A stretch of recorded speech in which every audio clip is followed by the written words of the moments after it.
So Josh Hall, he just recently wrote a book called Beyond AI, Creating the Conscious of the Machine. It's one of the first books that starts to look at some of the potential promise and peril of this technology. Definitely recommend checking it out. It's a good read.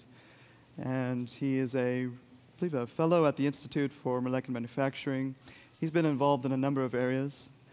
He's been working with Carrick Drexler for a while now. Has developed a number of interesting concepts in the field of nanotechnology, one of which is utility fog, which I'm sure many of you have heard about. A number of other great things. So come on out, Josh.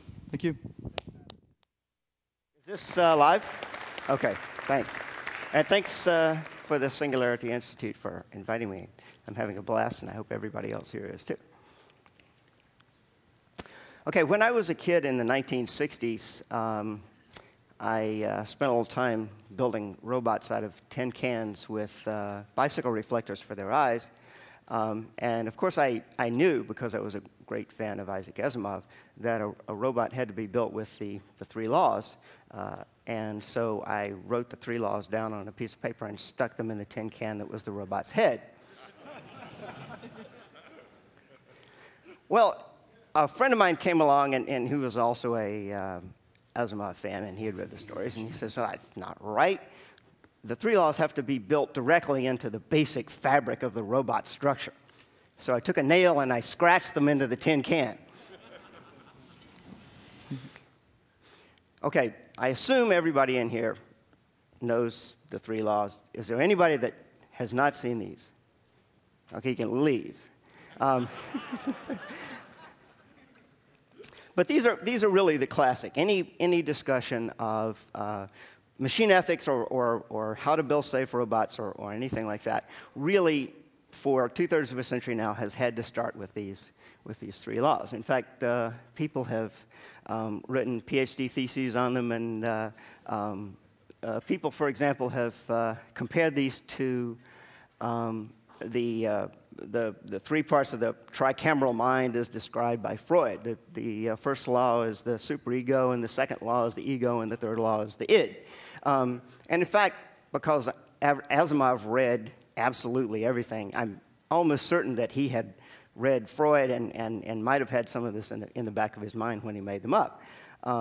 But the point is that they've had a tremendous amount of staying power, and they really form the basis for any discussion of how you make safe robots. The only problem is that these 3 laws, as they're phrased in English, are not really what Asimov had in mind. What he had in mind in the first story he wrote about safe robots was that you build it to be good, and it's good because you built it that way. It just works. This is the classic story, Robbie, where you have a robot that is built to be a companion for a little girl who just absolutely adores the robot, and the mother, who can be seen standing with arms akimbo in the window, doesn't like the robot and wants to get rid of it. So the father is explaining to the mother why the robot is much more to be trusted than a human, because he's just made that way. And Asimov, being one of these great pro-technology types and so forth, and pro-science, just assume, you say that and everybody will understand it. Well, of course, John Campbell, the great editor of science fiction, rejected Robbie because of the 3 laws of short fiction. It just doesn't make a story when the robot just works. You have to have something go wrong. And so Asimov and Campbell sat down and wrote the laws in the form that I've showed to you. And as I think it was Wendell was explaining yesterday, Asimov then spent the rest of his career showing how the laws, as couched in English, had loopholes and went wrong and all sorts of stuff like that. OK, but Asimov lived in the era of cybernetics. Okay, this is his concept of what the laws really were scratched deeply into the metal of the robot structure. This picture, by the way, is from a really gorgeous book that was in the 1950s by Pierre de Latil about cybernetics. And this is Gray Walter, who's the inventor of these cool little electronic turtles. That's run by vacuum tubes, and it kind of scoots around like a Roomba, except that it doesn't vacuum. But this is in the 50s, and the caption to this picture was, in their Sussex or Surrey home, Gray Walter and his wife are looking at their 2 children, one of whom is. So there was just a little hype behind this. But the reason I mentioned this book is that Asimov wrote the preface, and in the preface of this book, he referred to what was going to come about as a result of cybernetics and the understanding of the mind by science and the ability to build robots. And he referred to it as the intellectual revolution. And he said that by analogy to the Industrial Revolution. He said this is just going to be a period in history at the end of which things are going to be drastically different. It's going to change the human condition. And we'll have to do a lot less of the dirty work and maybe have more enjoyable and productive lives as a result of it. But to get back to his notion of what the 3 laws were actually like inside of a robot, there's a little byplay in The Naked Sun where he has a roboticist explaining some of the innards of one of the robots that has been just slightly tweaked for special tasks to Lige Bailey, the detective. And he says, if you read that, strengthening of the C integral governing the Sikrokovich tandem root response at the W65 level. And in the actual book, Bailey says, double talk. But the point is that Asimov's notion of how the laws were represented were a lot more like circuitry than text. That basically you built the robot with the structure, the same idea he had going back to Robbie. You just built it so the way it understood the world involved that all of its actions would follow these laws. So you didn't have to worry about worrying about the definition of what a human was and whether to obey or so forth. The definition of human was just built in the way it actually managed to perceive things. Okay, well, besides the fact that the laws are not really text, but something one hopes better and deeper in the understanding of the robot, and they probably would actually work reasonably well for a robot that was of the sort that Asimov was envisioning, like a household servant. That's not what we're worrying about here. We're worrying about things that will possibly, instead of being our servants, be our masters. Asimov's robots didn't, especially in the early days, didn't improve themselves, and they didn't become more intelligent or more powerful than human beings, except in a physical sense. And so we have a completely different problem. Okay, imagine trying to set down a set of rules for a machine that is going to exist in a situation where it's operating in a world of concepts that you don't know. You have no idea not only what kind of world it is, but the concepts that's going to be used to parse that world. They're all beyond you, okay? And you're going to sit down and try and write a law that tells it what to do. It's going to be like Hammurabi trying to prevent the Enron scandal, okay? You just can't do that, especially you can't do it in English. So what you're going to have to do is something that's a lot more like a conscience. You're going to have to build in something that is a lot more abstract, vague, general principles, tradition, and that sort of thing. And you're going to have to build the machine in such a way that it can continue to exercise the same kind of judgment that you did in extending the rules itself in order to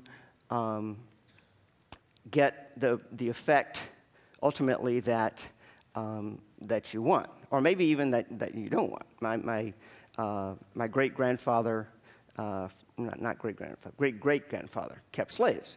Well, I don't keep slaves, but if he had written the laws, he might have done something. If he had been able to make them ironclad and so forth, he might have done something that we would now see as being actually quite immoral.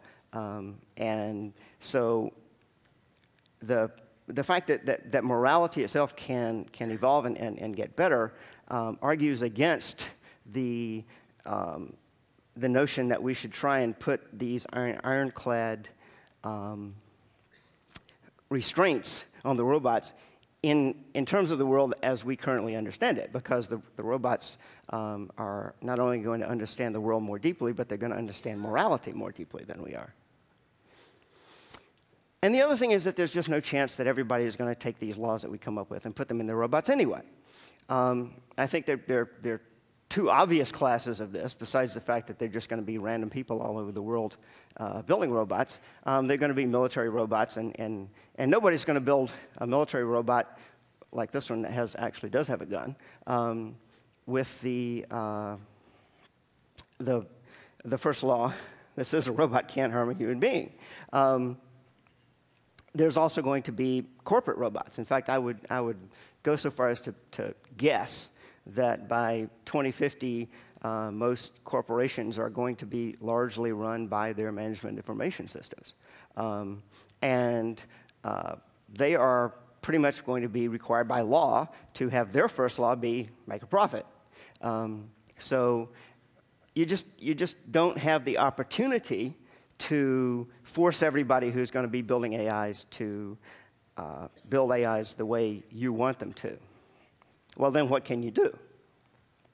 What we have to do is to design sets of rules and ways of building our robots and AIs that we know they will be able to do well in the ecosystem of all the different kinds of minds that will exist tomorrow. They're going to want to occupy evolutionarily stable strategies so that they'll be able to compete, and in fact, they will be sort of helped to compete by the fact that we know ahead of time, in some cases, just what the good strategies are going to be. But we pick ones that are not only stable, but that are beneficial to us. Okay, rule number one. A robot shall understand as much as possible, an AI. This actually goes back to something that I think Peter Voss was saying yesterday, that there's a lot of evil that gets done just because people are dumb. And the smarter the robot can be, the more it can act, if it's acting in its self-interest, act in its enlightened self-interest, the better off not only it will be, but the rest of us will be as well. Some people going back to Socrates have just pointed out that this is actually one of the major points of any kind of morality. Okay, sub-law of number one, a robot should understand mimetic evolution. Why should it bother to understand evolution? Well, evolution is actually where morals come from in the first place. This is a vampire bat. And vampire bats, surprisingly enough, were the first place where the occurrence of reciprocal altruism was detected and documented in natural science. It turns out that the little bats go out and they find large animals to suck blood from, and they come back, and some of them have been lucky and found a nice juicy animal, and the other ones, some of the other ones don't. And what the bats will do is to let the unlucky ones suck blood from them in hopes that they'll be given the same courtesy later when they have bad luck and the other one has good luck. And this is actually the first place that they found this. This is a couple of decades back, I think. The other interesting thing is that the vampire bats that do this have brains 3 times as big as the brains of the bats that don't. I mean, you can point out the the sort of obvious reason that they need to be able to identify cheaters and sort of understand the dynamic and recognize each other for this to work. But it does seem that intelligence and at least the basic form of reciprocal altruism actually do go together in nature. But why mimetic evolution? If I were building an android, a human-shaped robot, I would not give it a backbone. In fact, I don't know anybody that has built an android and actually built a backbone with all this sort of silly stack of stuff that is. Well, the reason we have backbones is because we're descended from fish. If you're building a robot fish, which is this thing over here, you do give it a backbone. A backbone makes sense for a fish. It has to sinuously flow through the water, and so a backbone is actually a reasonable thing for a fish to have. The AIs that we built are going to be built entirely out of our ideas. And we can take the ideas that are backbones, that are just sort of sitting around with no particular reason to be here in our current situation because we had inherited them from older situations because we were descended from, savanna apes, and leave those out when we build the AIs. The AIs will be in a culture that we have created. They're going to be composed of these ideas, and they're going to be evolved in mimetic evolution. But they don't need to actually fight each other. I mean, we don't need to actually fight each other. We should be happy to be in a situation where our bodies can cooperate while our ideas are competing. And it only makes sense to build robots that understand this in the first place. So we can start the AIs out in this stable strategy, this attractor of mimetic strategies that took us quite a while and a lot of blood to find, but we can start them there. And it's a stable spot as far as we know in many ways. And so there's no need for them to repeat all the mistakes that it took us to get to where we are. So let's call a robot that has an evolutionarily stable strategy built in as its sort of set of operating principles and an evolutionarily stable conscience, or an ESC.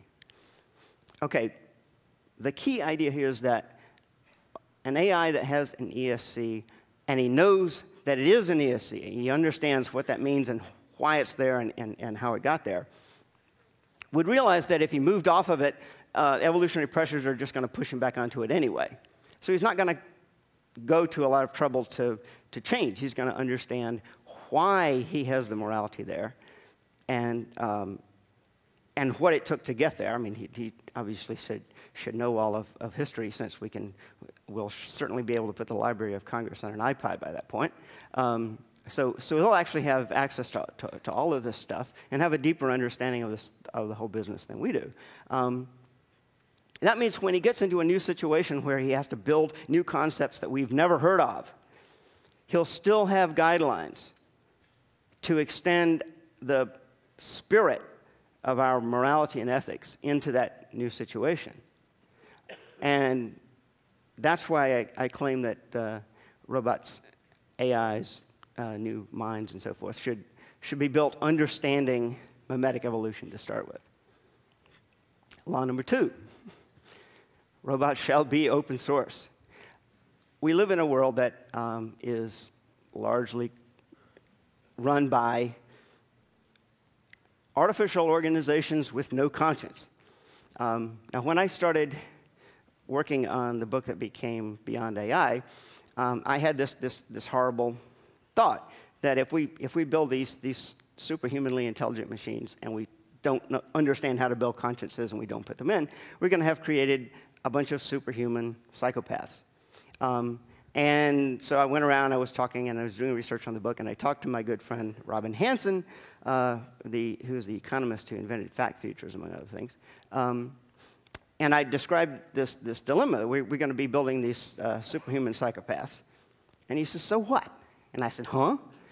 And he says, well, we live in a world of superhuman psychopaths, and we aren't all dead.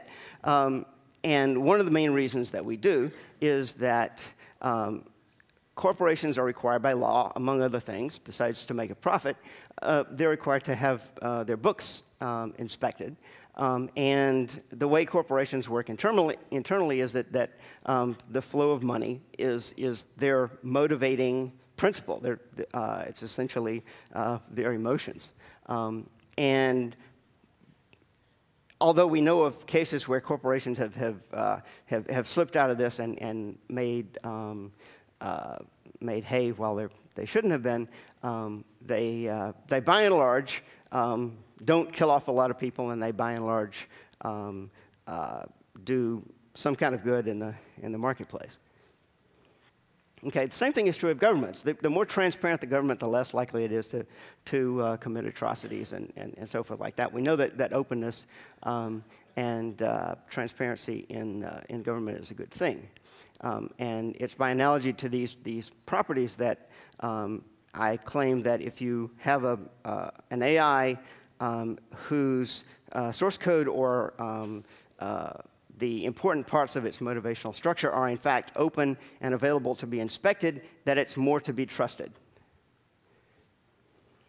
Okay, this is actually a corollary sort of to the first law, where we're talking about being intelligent.